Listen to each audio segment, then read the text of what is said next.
With the insiders, Chris Johnston, Pierre, Lebrun, and Darren Dreyer. Gentlemen, Linus Ulmark's candid interview with Claire Hanna was emotional, frank, and a reminder to us all to respect each other's boundaries and mental health. Darren, where do Ulmark and the Sens go from here now? Well, there's no official timeline. You're right, Gino. I mean, it's been a very emotional time for Linus Ulmark, his family, and his friends, and that includes his teammates and the Ottawa Senators as an organization in general. Ulmark is back with the team. There's no expectation that there should be any pressure applied to getting him back into the crease, but Ottawa is hopeful that he'll be able to return as early as later this week. In the meantime, top to bottom support for Ulmark and for all of the team, the Ottawa Senators, top to bottom. There's no question about that.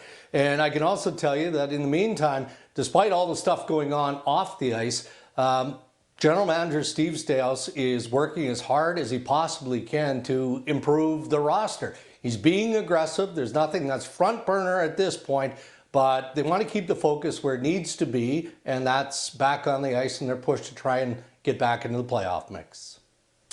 Elsewhere, after more than 2 months away from the team, Anthony Stolarz is heading to the minors for a conditioning stint.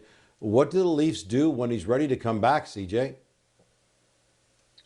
Well, there's very little appetite to have a three-headed goalie monster in Toronto. And so with Dennis Hildeby being waiver exempt, I would think when Anthony Stolarz is ready to return to the NHL crease, you'll see Dennis Hildeby back down with the Marlies. Now, as for Stolarz in the moment, he is on a conditioning loan, as you mentioned, with the Marlies, but there isn't an expectation at this time he's going to play games. This is really more about getting him extra practice reps, make sure he has his own net on the ice for those practices. And he's pushed hard here in the last 2.5 to 3 weeks. And so there's a lot of optimism. He's on the cusp of his return to the Leafs, but this is just about getting him a little extra seasoning before he does make that return.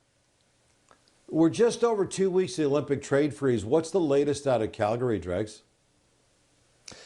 Well, I think that the hockey world is looking at teams like the Calgary Flames and wondering what that next move might be.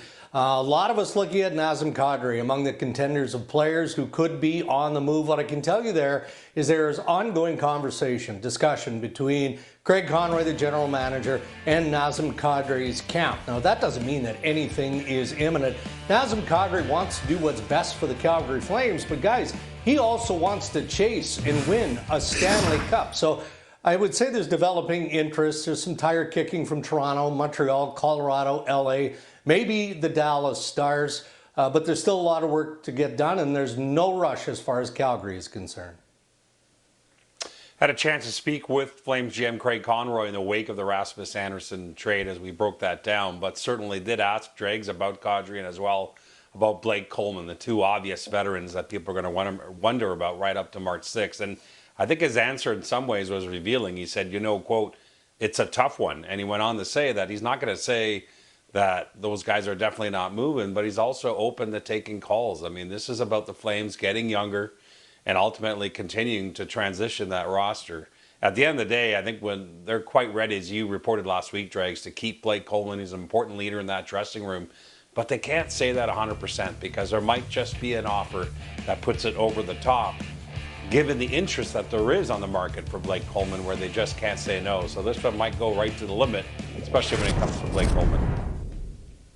Pierre, on Friday, Chris Drury sent a letter to the Ranger fans saying they're moving into a retool. What's that going to look like, Pierre?